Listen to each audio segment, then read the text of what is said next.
48 siegħa wara li Jeffrey Pulicino Orlando irriżenja mill-Partit Nazzjonalista u mill-Grupp Parlamentari Nazzjonalista, il-Prim Ministru Lawrence Gonzi jaħrab milli wieġeb mistoqsijiet ta' One News. Is-sitt filgħodu fit-tmiem laqgħa li Gonzi u l-mibgħut speċjali tiegħu Simon Busuttil kellu mar-rappreżentanti tal-Bejja tal-Monti li jarmaw matul il-ġimgħa f'Marsaxlok, One News ipprova jieħu il-kommenti ta' Lawrence Gonzi dwar l-aħħar kriżi politika.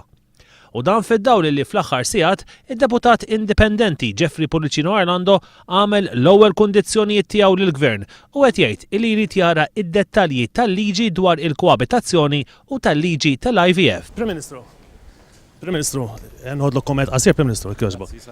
Thank you. Il-Prim Ministru iżda għażel li jaħrab milli wieġeb il-mistoqsijiet illi xtaq jagħmillu One News. Spekkat fil-laqa mal-Bejja tal-Monti ta' Marsaxlok il-preżenza tal-Perit Tony Bezzina li fl-elezzjoni ġenerali li ġejja se jkun kandidat nazzjonalista fuq il-5 distrett illi Marsaxlok jagħmel parti minnu u li sallum minnu kien jiġi elett Franco De Bono. Fix-xhur li għaddew Bezzina li jaħdem fil-Ministeru ta' George Pulicino qabbad ħaddiema tal-Gvern illi jaqgħu taħtu biex fil-ħin tax-xogħol tagħhom imorru jbajdu l-Każin Nazzjonalista ta' Żurriq fejn huwa innifsu jokkupa il-kariga ta' President.